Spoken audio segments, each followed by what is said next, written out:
नमस्कार, मी वैदवी कथा आणि गोष्टी वैदवीसोबत या चॅनलवरती तुमचं मनपूर्वक स्वागत करते. तर आजची आपली कथा इन्स्पिरेशन स्टोरी आहे. जेव्हा तुम्ही हताश असाल किंवा निराश असाल तेव्हा ही कथा नक्की ऐका. निराश झालेल्या व्यक्तीच्या पाठीशी खंबीर व्यक्ती असावी लागते, मात्र ती नसेल तर स्वतःला प्रेरित कसे करायचे ही सांगणारी ही गोष्ट आहे. आणि जर तुम्हाला ही गोष्ट आवडली तर व्हिडिओला नक्की लाईक आणि सबस्क्राईब करायला विसरू नका. तर ती गोष्ट अशी आहे, एक राजा असतो. त्याच्याकडे मोठ्या प्रमाणात घोडदळ, पायदळ आणि हत्तीदळ असते.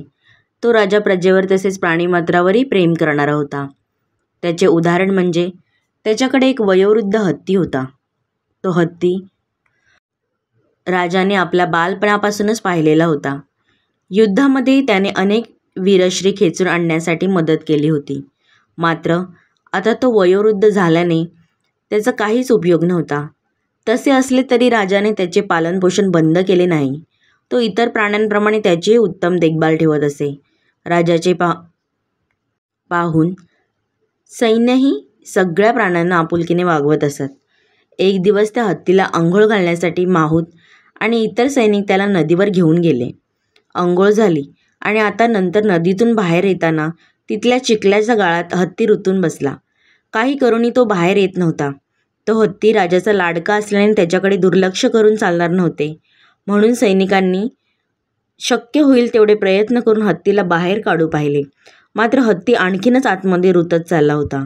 माऊत त्याला अंकुश टोचत होते, जेणेकरून वेदनेने तो बाहेर येईल अशी त्यांची कल्पना होती. मात्र त्या सगळ्यांचे प्रयत्न संपले. शेवटी राजाला हकीकत सांगितली. राजा स्वतः नदीवर आला आणि त्याने चिखलात रुतलेल्या हत्तीला पाहिले.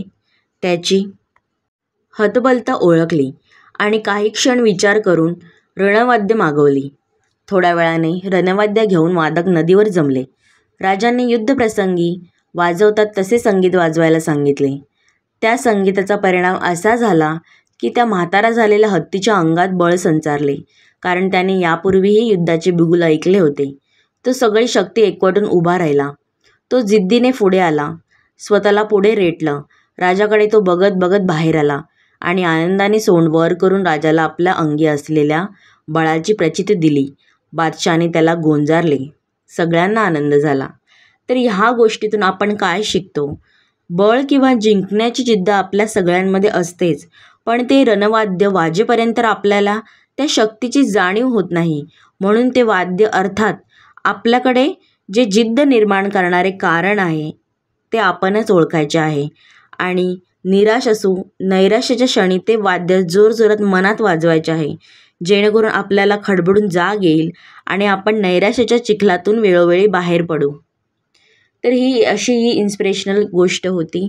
जर तुम्हाला आवडली तर नक्कीच लाईक आणि सबस्क्राईब करा. अशाच नवनवीन गोष्टी आणि तुम्हाला मोटिवेट करणाऱ्या गोष्टी तुम्हाला ह्या चॅनलवरती ऐकायला मिळणार आहेत.